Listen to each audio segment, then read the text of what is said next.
Coming up on Theater Talk. You need a few things to work on the stage. One of them is great breath. The other is great energy. And the third is the most important, is focus. Yeah. If I lose any one of those, I'm going to just retire and write books. Theater Talk is made possible in part by the CUNY TV Foundation.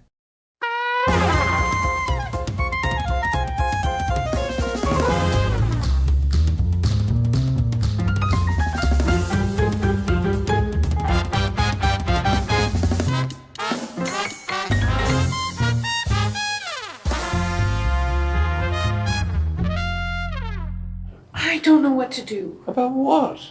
We have to talk, Dad. Well, that's what we're doing, isn't it? I mean, seriously. This is the third one. I said I don't need her. I don't need her or anyone. I can manage very well on my own. From New York City, this is Theater Talk. I'm Susan Haskins. And I'm Michael Riedel of the New York Post. And Susan, we're delighted to have with us.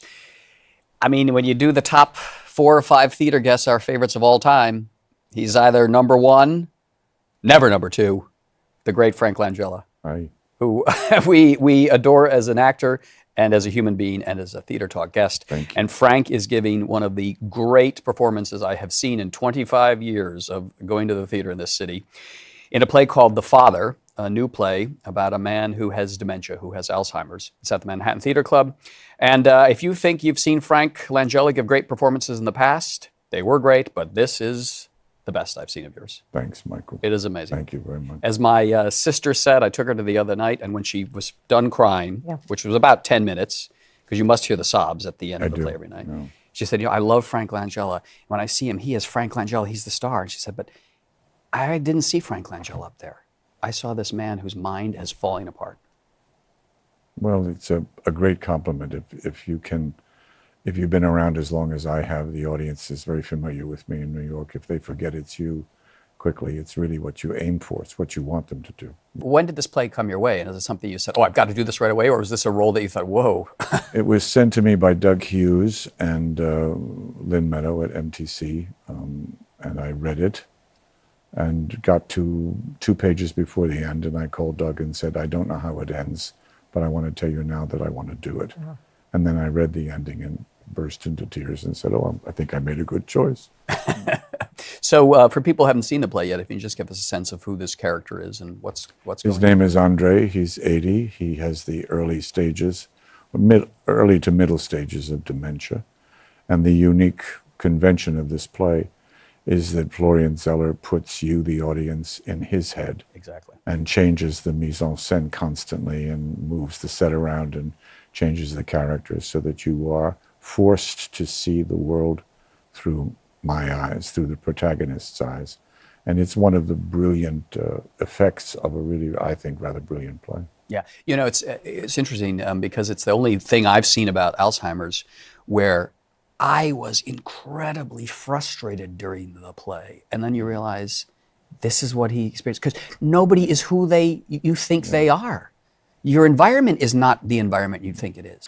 I think it's why the play has been so immensely successful in Paris and London, and I think hopefully will be here too, is that we're all frightened of this. Everybody's frightened of losing control. Everybody's frightened of having a disease that comes on you. Remember, if you are diagnosed with this disease, it is the end. There is no way back from this disease.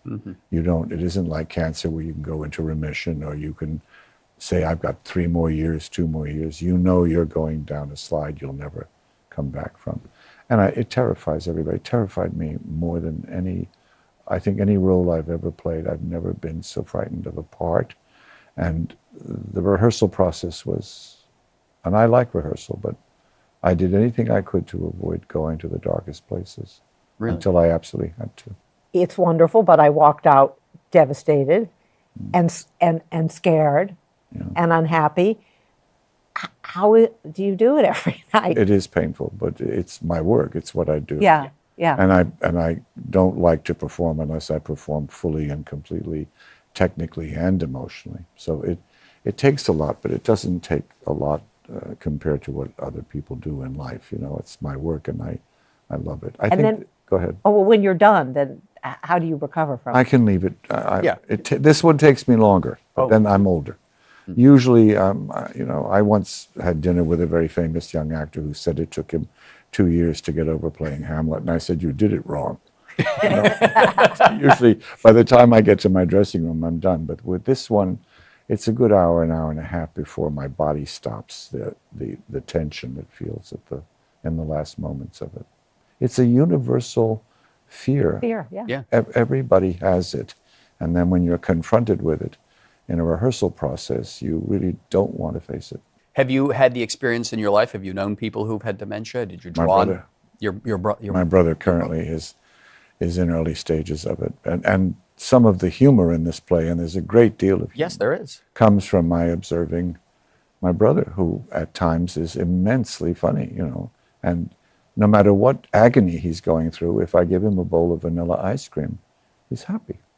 It's like a little baby. He's perfectly happy to sit and eat his ice cream and totally forgets whatever it was that was troubling him before. But your character is not such a way.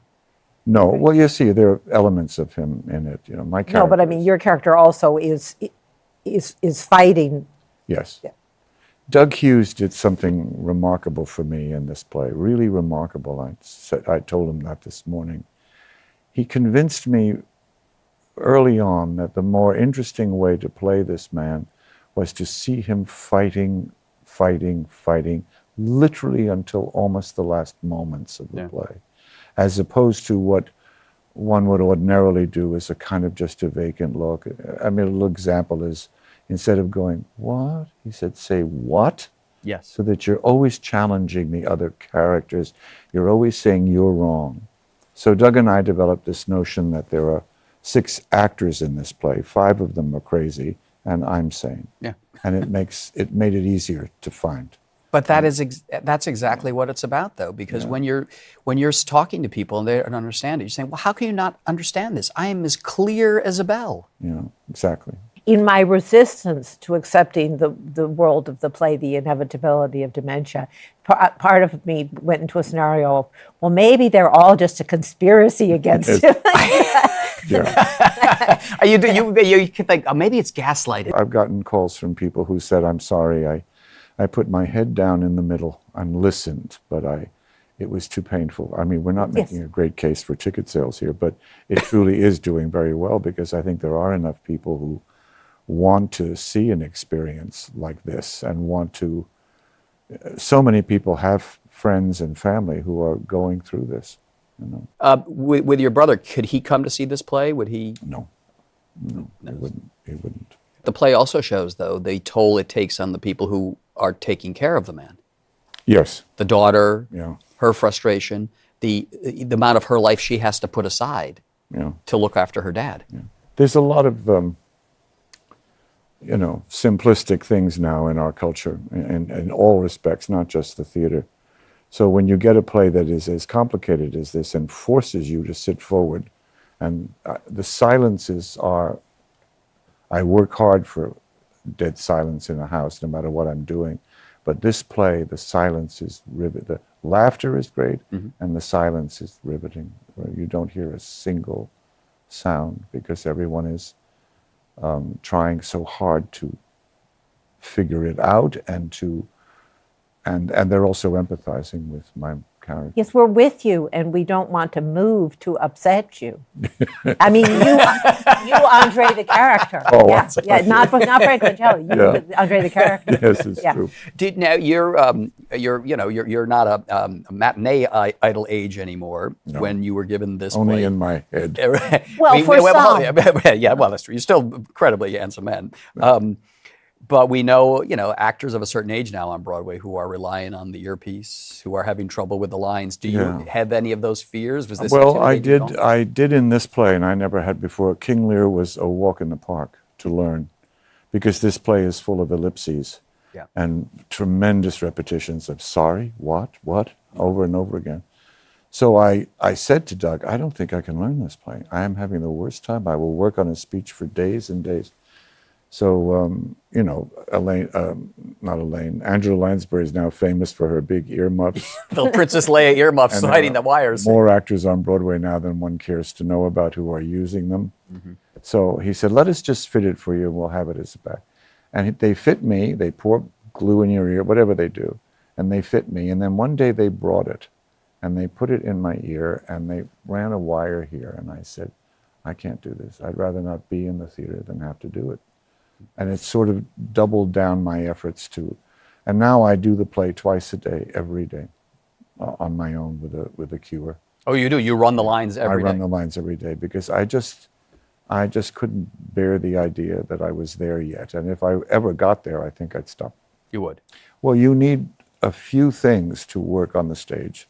One of them is great breath. Mm-hmm. The other is great energy. And the third is the most important, is focus. Yeah. If I lose any one of those, I'm going to just retire and write books. I know an actor, I don't want to name him, of a certain age, and he was having trouble in a play recently. And he talked openly about it with me, and he said, it's not that I don't have the lines. He said, I don't have the focus. Yeah. I don't have the concentration. And when I lose that, that's when I lose the line. I have the lines, but when I lose the concentration and focus, then I'm off somewhere else and I can't get back. Well, the fact of the matter is, I've always felt this ever since I was a young actor. I've always felt an inordinate responsibility to an audience. I've always felt that it was my job, the moment the lights go up, to grab you by the throat and never let you go, as long as I can hold your attention. Not when I was younger, I'm sure a lot of it was ego, but now it is about, you paid your money, I'm there, I want you to feel I'm in the room with you every second, and I want you to feel that I'm doing it for you. I don't like it when I hear actors say, oh, the hell with them, I'm doing this for me, I'm an artist. It's nonsense.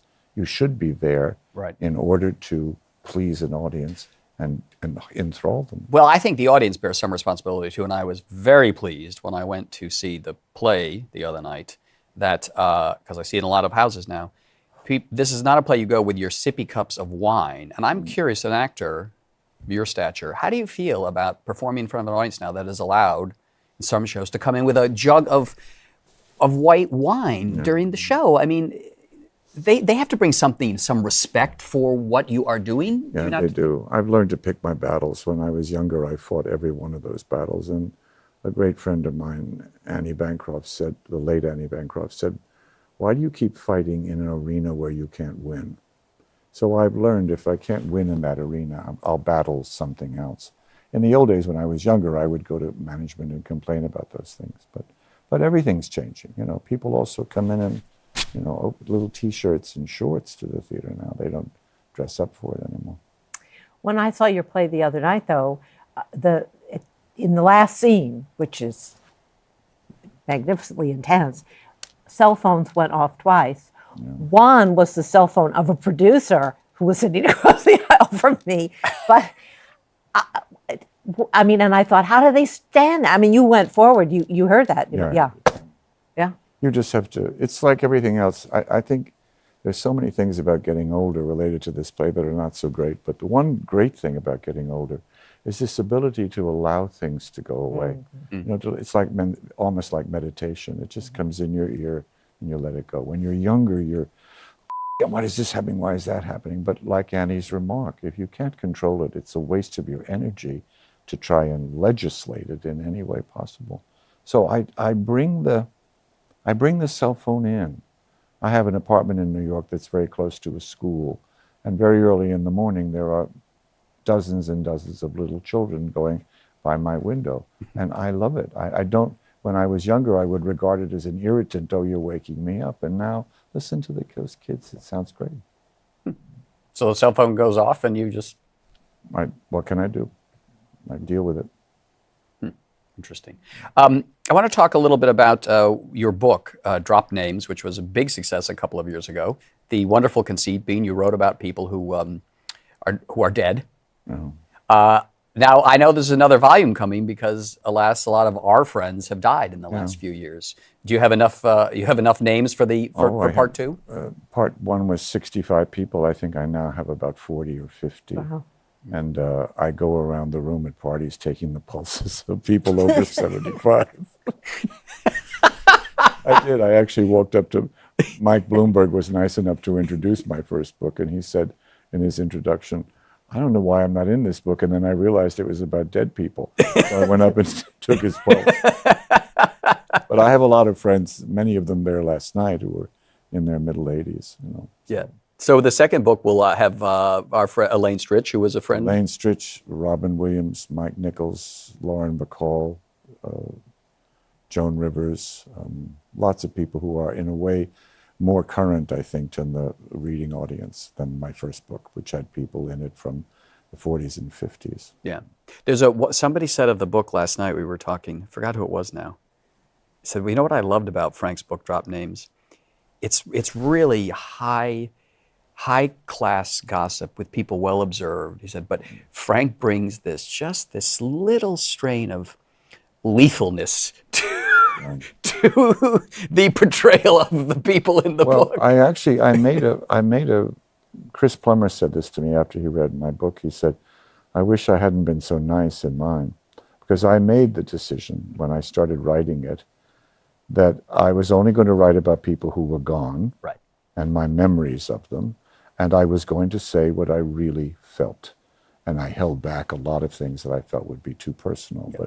And I read to the family members of those people that I hadn't liked and about whom I was somewhat critical. I read it to them and said, is this okay? And almost all, I think to a person, they said, that was my dad, that was my uncle. right. Fine, that's your opinion, it's fine. But I wanted to write a book. You can't be in this profession for 53 years and not have made enemies, not have disliked people, Sure. not have had torrid love affairs, not have had feuds or fights. It would be a dishonest book to say, oh, darling, honey, sweetie, everybody just loved everybody. It's not interesting to read either, and it's not true. You ever see a time when you would retire from the business? I mean, you do a performance like this. I'm thinking of Richard Nixon and Frost Nixon. I thought, well, it's just, it's not going to get any better than this. And then this comes along. I mean, you're always going to be looking for the next big one. Well, if I have the things I talked about earlier, I'll keep going. And if I'm going to play a woman next, which I've wanted to do for years. What is that? I'm going to do a revival of Oh Dad, Poor Dad, Mama's Honey in the Closet. And I'm going to play the great, marvelous old lady in that, who was played by Joe Van Fleet in the original. Who's going to be in it with you, do you know? Michael Urie is going to play the boy. And where are you going to do Oh Dad, Poor Dad? We're at the moment negotiating with a production in La Jolla, which we'll then hopefully bring to New York, 2017. Mm-hmm. It's getting harder and harder at my age to find things that I feel are going to, and I say this truly with all humility, scare the living crap out of me. Mm-hmm. I've done some 22 Broadway shows now and about 10 off and many in regional theaters. I just want to be frightened. I really want to be unsure.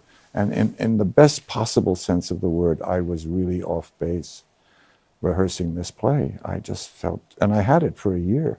And every time I went to pick it up, I'll memorize next week, I'll do. I didn't know until I got deep into rehearsal how scared I was. One, of my own mortality. Two, of my ability to do it, and my strength and all that. And I can't thank Doug enough. And also,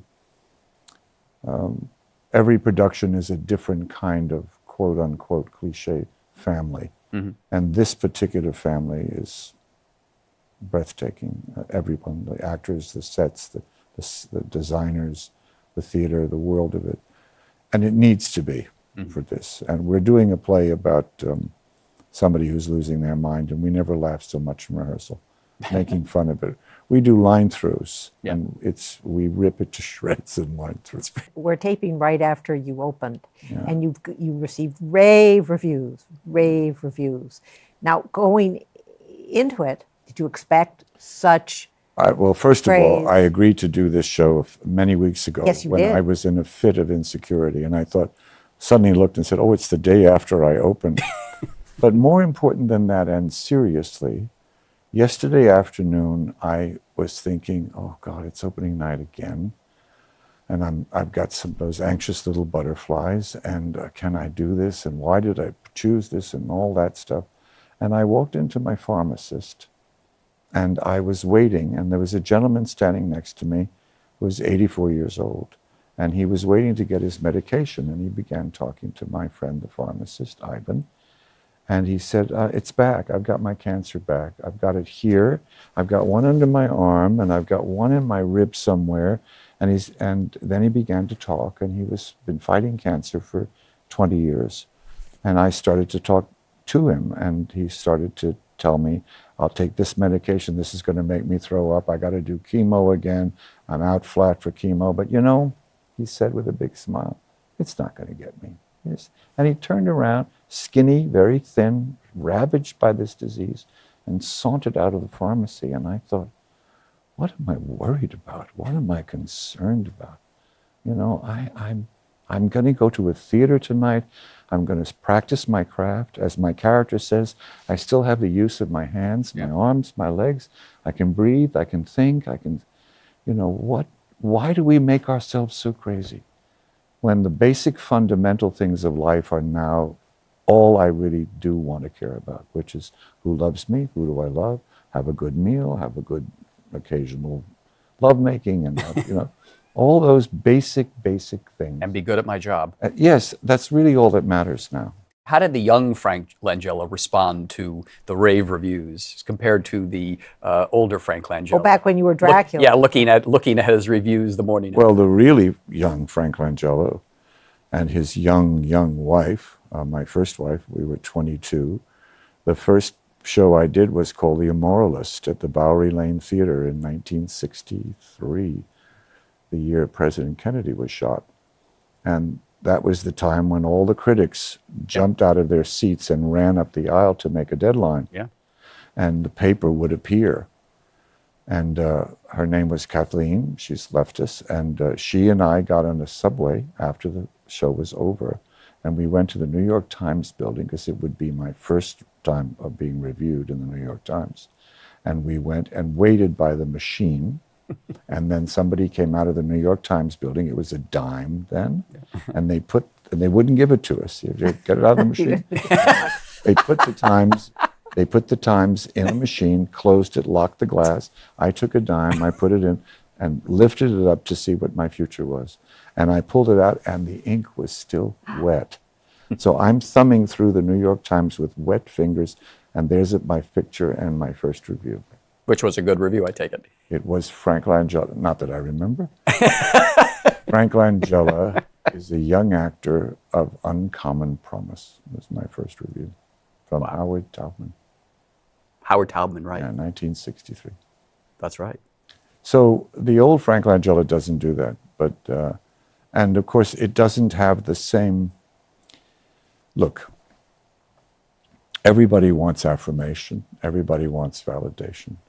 I think any actor who says, I don't care about reviews is lying to you. Mm-hmm. You want to be told by your mom and dad you did a nice job. Yeah. So when you're a grown-up, why shouldn't you want to be told by the dad of the Times or the dad of whatever the lead? It's disingenuous to say you don't care. I do care.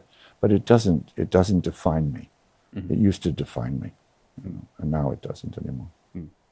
So we don't put the dime in anymore, but you have home delivery, I imagine. You can press delete if you want to. I see the world that you're from, just getting those overnight reviews, that there's an excitement to that. And I was at the opening night and looked around, all the press, they're all on the black press. And I thought, it's just not as glamorous as Sardi's when that rave review comes in and they stand on the chair and you lived through that. And I've lived through that era. And also, the other thing is, if you don't do the cell phone business at the party, and I don't do any of it, ordinarily in the old days, as you're driving home, somebody stops and grabs the Times from the corner, and you read it. Well, there are no more papers on the corner anymore. You can drive around New York for hours now and not find a newspaper stand that's open. Everybody's doing it on the... Where were you last night when the Times review got to you? I had a group of my own friends, and we were away from the party. And then they said, here it is. Well, there was a man sitting across from me who now represents me, who was staring down at his whatever they do, and he was reading, and this little white light was hitting his face, and I watched him. Then he put it away, and he said, this is the first opening night I've ever spent with you. Do you like to know anything? And I looked at him and I said, is there anything I should know? Well, in case you don't know, Frank, Yes. the reviews were pretty spectacular for you. Thank you. The play is The Father at the Manhattan Theater Club. A great, great play that gives a great actor a chance to do what he does better, I think, than anybody else. Frank Langella in The Father, don't miss it. You say that to all the boys. We flatter our guests, but sometimes, Frank, we mean it. I think we met it every time you've been on this show. Oh, thank you. Pleasure to be with you both. And congratulations on the success of the play. Thank you. It's been going on for some time. Strange things going on around me. Haven't you noticed? There was this man claiming this wasn't my flat, a very unsympathetic looking man. A bit like your husband, only worse. You understand what I'm saying? In my flat, he told me. You understand? It really takes the cake. He told me that this wasn't my flat, but this is my flat, isn't it? This is my flat, isn't it? Tell me, Anne. This really is my flat, isn't it? Our thanks to the Friends of Theater Talk for their significant contribution to this production. Theater Talk is made possible in part by the Frederick Lowe Foundation, the Corey and Bob Dinelli Charitable Fund, the Noel Coward Foundation, Carrie J. Fries, the Dorothy Strelson Foundation, and the New York City Department of Cultural Affairs. We welcome your questions or comments for Theater Talk. Thank you.